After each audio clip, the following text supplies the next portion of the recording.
munaffe nkwanirizaako nnyo era nkwebaza okwekumiranga ku mitimbagano gyaffe gyonna emirala. Weebalire ddala tojjangaoko ate gwe munaffe atanaba kusubscribinga nkukubiriza era nkusaba osubscribinge tusobole okutambulira wamu ng'onyumirwa empeereza yaffe era nga watali kumala budde tusimbudde. Abafirika tuvudde wala naye n'abeeru abo boolaba bavudde wala. Olunaku olwaleero tugenda kuba tukutunuuliza ezimu ku mbeera z'abeeru mu biseera by'edda, tukulage engeri gye beebakangamu mu biseera by'edda nga tekinologiya tannajja. Essira tugenda kulisimbira ddala ku butya bwe baali beebaka, ku butya bwe baasulanga.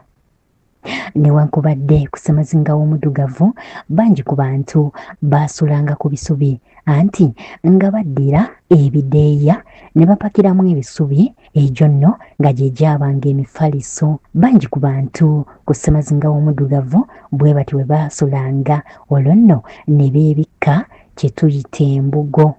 Embugo gw'atazimanyi ziva ku muti ogumanyiddwa nga omutuba. Bwe zityo bazikomaga ne baggyamu embugo ezo era ng'olunaku olwaleero newankubadde embugo ezo zaadibizibwa, abantu bangi tebakyazeebikka kati zikola nnyo ku mikolo egy'okuziika. Naye edda mu Afrika nga bye bikunta oba nga ge masuuka ate era nga ze bulangiti oba nga bye byokwebikka by'abantu ku ssemazinga w'omuddugavu.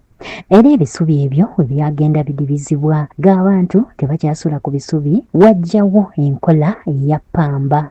Bwe bati abantu ne batandika okwebaka ku ppamba. Kale ng'omugagga oba alinamu ku ssente olwo nga yasula ku mufaliso gwa ppamba. N'oluvannyuma twagenda tusenvula mpola okutuuka ku mifaliso. Naye nga bwe natandise nga nkugamba ti newankubadde n'Abafirika tuvudde wala naye n'Abazungu abo boolaba nabo bavudde wala. Olunaku olwaleero tugenda kuba tukutunuuliza engeri gye beebakangamu, engeri gye baasulangamu edda. Bwe nkizza ku mulembe guno, Abazungu abo edda beebakanga mu bitanda ebya bookisi, kale nga bw'olaba zikkabada omuterekebwa ebintu okugeza ng'amasuwaani n'ebikopo. Ebitanda byabwe mwe baasulanga baabikolanga mu ngeri y'ebibookisi era omwo mwe baatetenkanyizanga emifaliso gyabwe era nabo emifaliso gyabwe gyabangamu ebisubi, ppamba n'ebintu ebirala gamba ng'ebigoyigoyi ebikadde. Era bwe batyo baazimbanga ebitanda ebyakulanga kabada mu ngeri ya bookisi era ng'ebimu byabanga bya kalina n'ebirala byabanga tebiriiko kalina. Boolaba abo nno ebitanda ebyo baabizimbanga ng'ate tebiriiko na madaala w'oyita, kale nga bw'onooba olinnya ekitanda naddala gwe yasulanga mu masa ga waggulu ng'olina kufuna katebe n'oteekawo bw'otyo n'owalampa olwo ne weesogga ekiriri kyo. Baakolanga bwe batyo kubanga obutiti bwabanga bungi. Kale nno okusinziira ku byafaayo bagamba nti ebitanda bino byabayambanga nnyo okuziyiza obutiti. Olwo nno ne basula nga balina akabugumo. Ebitanda bino nkugambye baabizimbanga mu ngeri ya kalina. Kale katugeze nga bw'olaba ebitanda ebyaddeeka eby'omulembe guno naye biri ebyabwe baabizimbanga mu ngeri ya bookisi oba mu ngeri ya kabada nga bw'olaba kabada oba giyite sideboard. Kale bwe batyo bwe baabizimbanga, olwo nno agenda okwebaka ne yeesogga munda n'asobola okugerengetanya ekiwanga mu ngalo. Nkugambye baakolanga bwe batyo okusingira ddala nga beewala butiti kubanga ebitanda bino byabayambanga nnyo okuleeta ebbugumo. Kale y'ensonga lwaki ebitanda baabizimbanga mu ngeri bw'etyo basobole okwewala obutiti. Mu ngeri y'emu bangi ku bo baasulanga mu kisenge kimu.